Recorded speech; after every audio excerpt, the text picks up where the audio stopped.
Well, hello, General Hospital Daily Recap fans.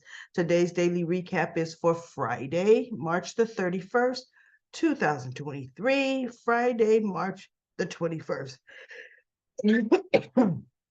Y'all, just ignore that, y'all. Ignore it, right?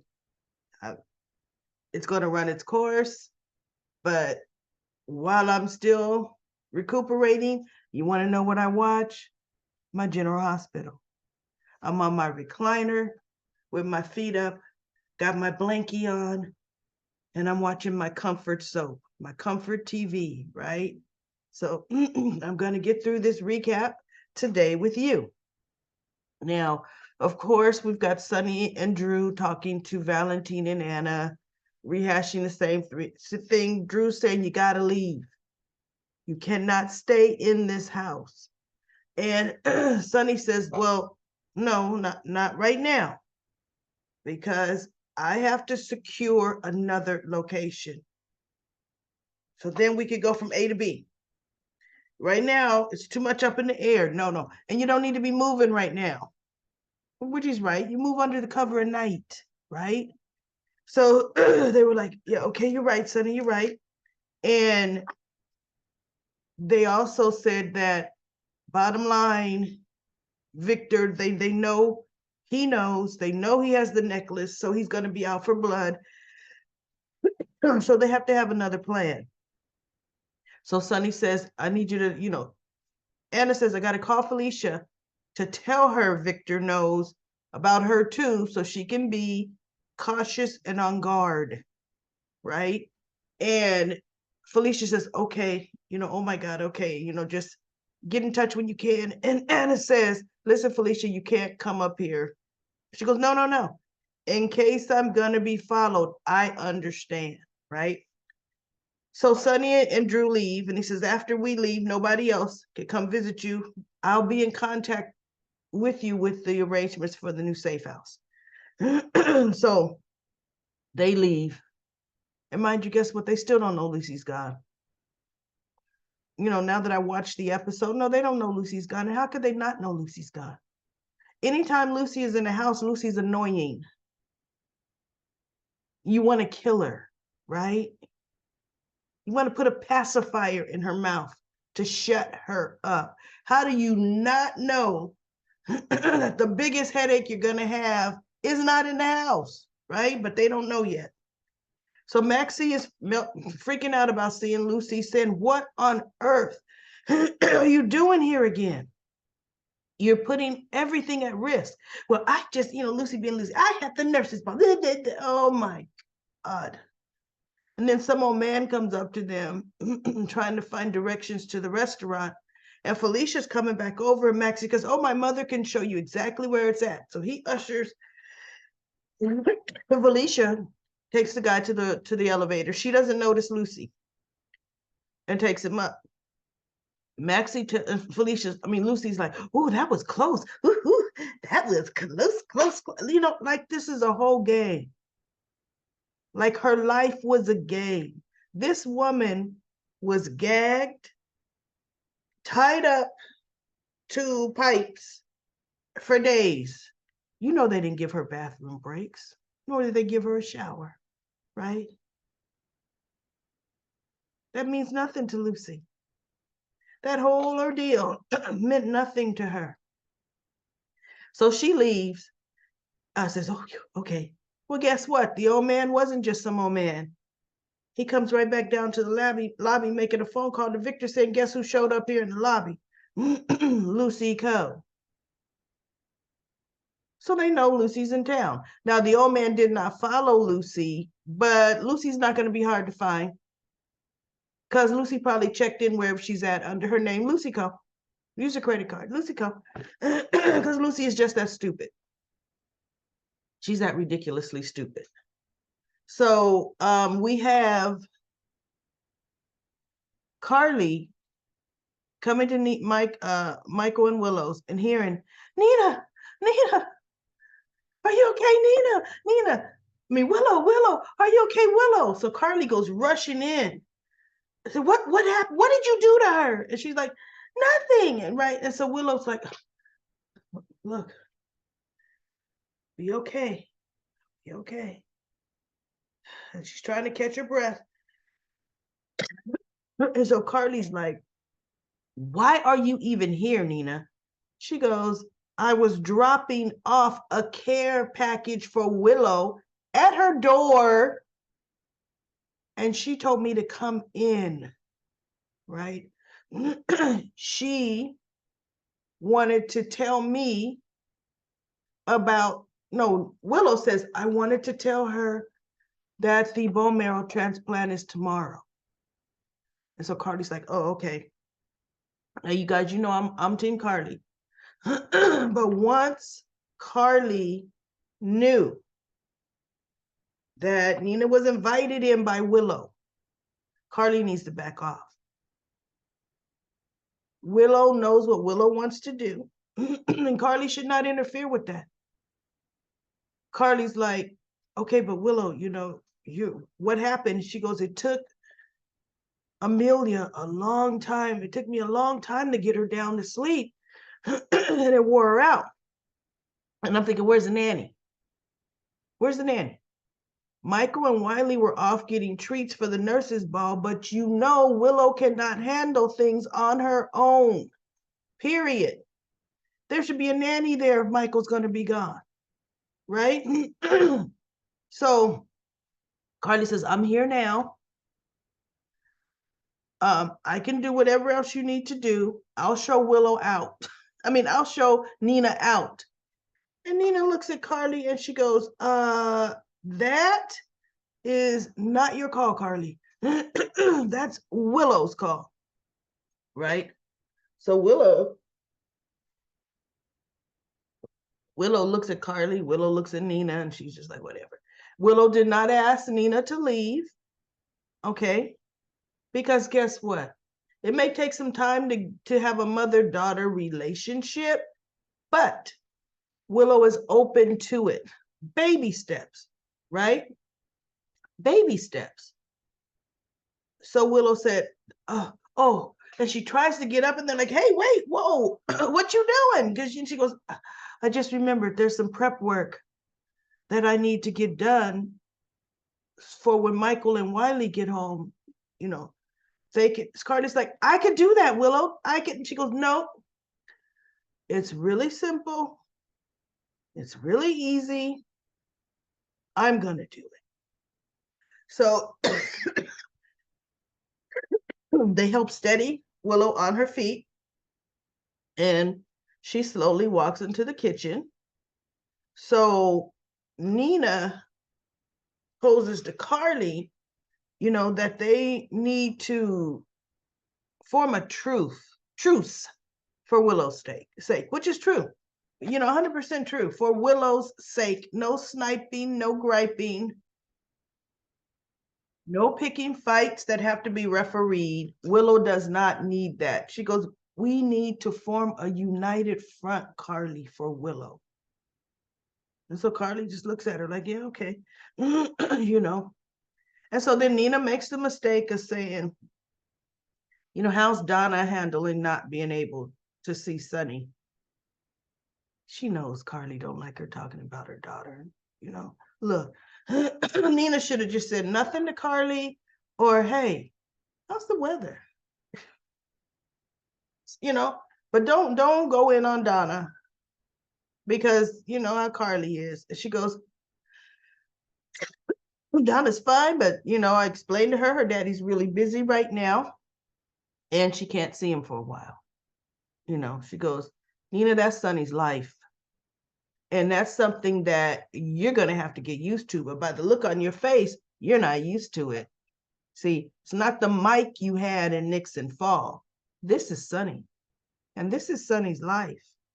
And if you're going to be in Sonny's life, then you have to accept the good, the bad, and the ugly about Sonny. Now, has Sonny let you all the way in? Do you know pretty much all about the dealings?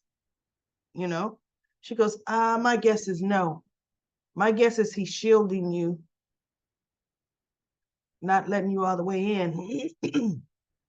She goes, get used to it, Nina. because this is Sonny. And Nina goes, Carly, you don't know anything about me and Sonny's relationship. We are doing just fine. And Carly's looking at her like, sure, sure. She goes, our relationship is not what your relationship was like, Carly. And so then they were going to snipe about at each other a minute. And so Carly goes, so much for a truce. And Nina looks at her. She looks at Carly. Right. And so Willow comes out from the back. Is everything okay here? And they're like, oh, yeah, yeah. Everything is fine. We're good, right? And so Nina says, Willow, how are you? How do you feel about tomorrow? Willow says, I'm really scared. You know, I keep thinking of what can go wrong. I keep thinking, what if Liesel's marrow is not a match and blah, blah, blah. Those things come into my head. And so Carly says, understandably, because I would be thinking the same things, right? So they comfort her, and Nina says, look, for strength and determination and sheer will, she said, Carly and I have enough between us to cover you. And it was so true, because those are some strong-headed, bull-headed women, right? And it was actually comforting to Willow. And Carly could see it. Carly didn't say nothing snipey, nothing bulky or balky or anything like that. So that went well. And then we have Spencer. Spencer met Uncle Victor, and Victor is played, said, okay, you know what? I'll try it a bit your way, because Spencer wants them to just build up evidence, really, if they have to fabricate it against Esme, so that she's going to get, arrested and go to prison. And so Victor says, yeah, but you do realize for the first 18 months, she can have him with her.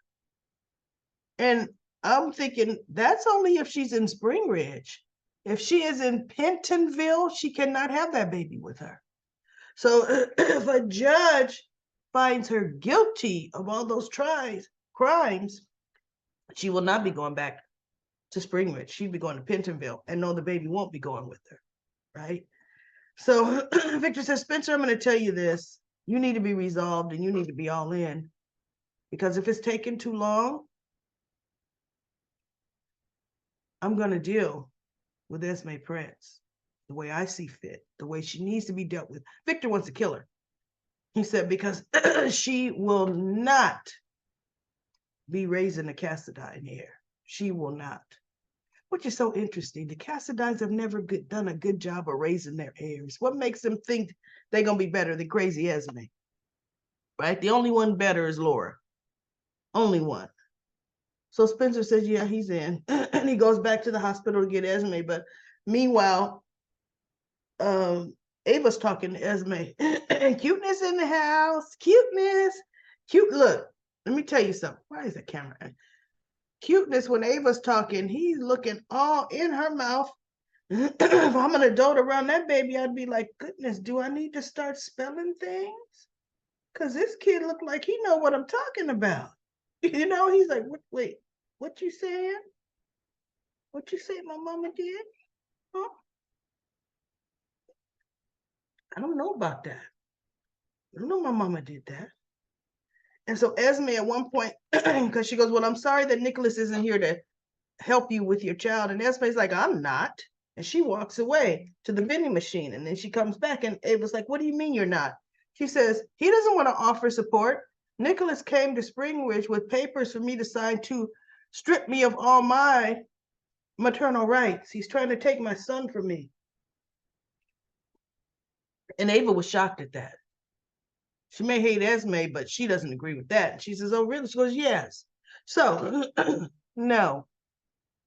I'm glad he's decided that he's not going to be here for our son. And so Ava's talking to her like, you may have changed. And, you may have lost your memory. But what are you going to do to make it up to me, what you've done to me? And she's like, what do you mean? She goes, oh. You've got to answer for some stuff. She says, I'm going to be watching you. Watching you. And as she's saying that, the baby's looking like, what you talking about? I'm watching my mama. You see him in the bottom picture, like, huh? What? Do I got to hire some muscle?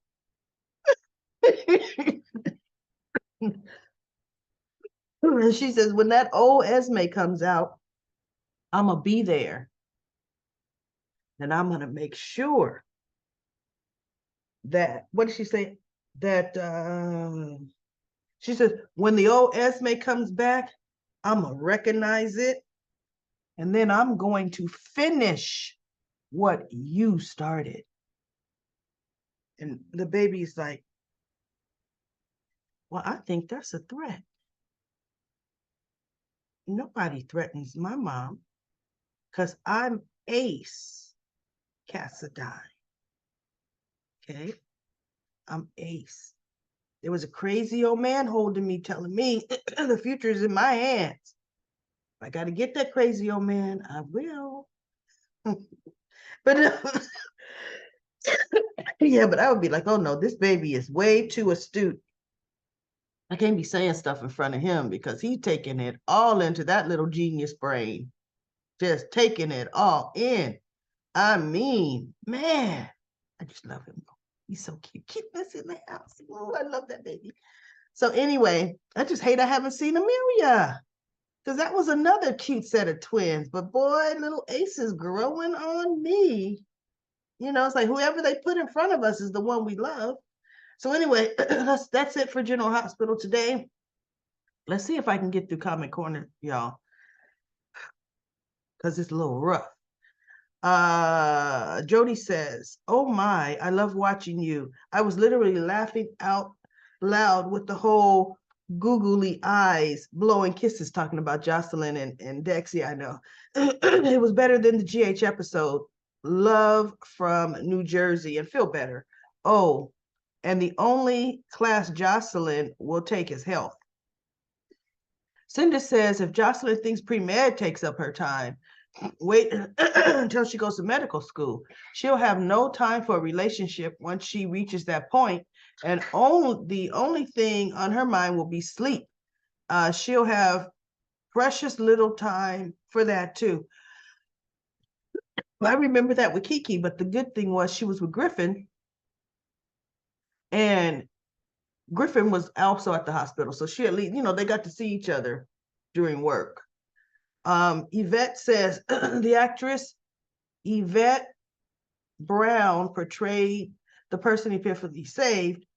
Octavia Spencer, another actress, close friend, made the official announcement to the news press that she had died. NK Rose says, I need Aiden to make me breakfast. I know, I'm happy they're allowing him to be him. If this little boy loves to cook, let him cook.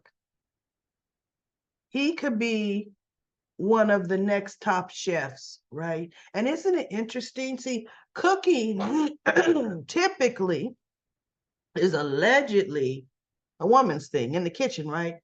But why is it there are more men who are head chefs than women? What happened? What happened there? Uh-huh. Well, anyway, I'm happy they're really allowing Aiden to do what he does best, make muffins, cookies, cakes, everything he loves to do. And I'm happy to have Jake still doing his art. I really am. And then Kate Rose says, Eileen didn't know about Cardi. Well, that's because Carly and Drew found out a little later. Remember, they ran into Valentine on the bridge. So yeah, Eileen didn't know. Anna Rihanna says, those babies still the show every time. Great recap. Take care of yourself. Hope your allergies pass soon. PE says, I'm sick of Spencer. He says he wants to be a better person, and yet he keeps acting nasty. I know. Jane says, I think you should put Vicks on at night, so maybe it'll help. You know what? I have my little jar of Vicks every night. Because, come on, our age, what did our parents use? Vicks, right? They use Vicks, but what you can't find anymore is really the mentholatum. They had Vicks in the jar and the mentholatum in the jar. You can't find that mentholatum anymore, at least out here in California. So yes, I definitely use my Vicks. Thank you for the tip. The only thing I don't use that they used was castor oil and cod liver oil. Oh my God, no. No, not doing that. And Antoinette says, OMG, I think they're going to put Spencer and Esme together. Michael says, just when you think Willow will be okay, tomorrow's episode teaser shows Willow will be sick and unconscious. Oh, that's what Nina. Yeah, no. Carly accuses Nina of harming her. Yeah, we saw that today. She was just really wiped out from the baby. Eileen Ashby is dead. Anna and the gang knows they have been compromised. Compromised. Great recap. Susan says, haven't heard Anna and Valentine say anything about Lucy not being around. They haven't checked Lucy's room lately. You would think they would have noticed Lucy wasn't around driving them nuts. I know, that's what I said. Epiphany had helped Sunny and Jason on an offsite, really as an offsite nurse herself. So she knows that Elizabeth was doing similar. That's how Epiphany saw Elizabeth's ordeal. And Nicholas had put her in a bad situation. You're right. Epiphany came and would give plenty of medical attention with her bag for Jason and Sunny. So she wasn't the pot calling the kettle awful. But she was like their personal on-call nurse. I'm surprised Sunny didn't really have a doctor on call for that. But anyway, Michelle says, he means Carly. And then Sabrina says, great recap. Esme is still trying to control Spencer with memory or not. I don't think he's going to have it. So no cameras on the piers. They never have cameras on the pier when it's needed. NK Rose says Cam's tears when he saw the photo was real and definitely got to me. NK Rose says, I wish Liz invited Emma for the goodbye breakfast. Or at least Emma and Cam reunite on the plane to California. That would have been cute to show them in a scene walking into the airport, but that would have caused a lot of extras. So it would have been good for Elizabeth to invite Emma over because Emma was there at Epiphany's memorial. So that would have been nice. And Lucy says, yes, finally Ace had socks on today. Yes, they did have socks on that baby. Because you know it's cold on that set. So anyway, everybody, that's it for my daily recap of General Hospital. Hopefully when I'm back on Monday, I'm not sounding like this, y'all. I'm going to get a lot of rest this weekend, and I will be back.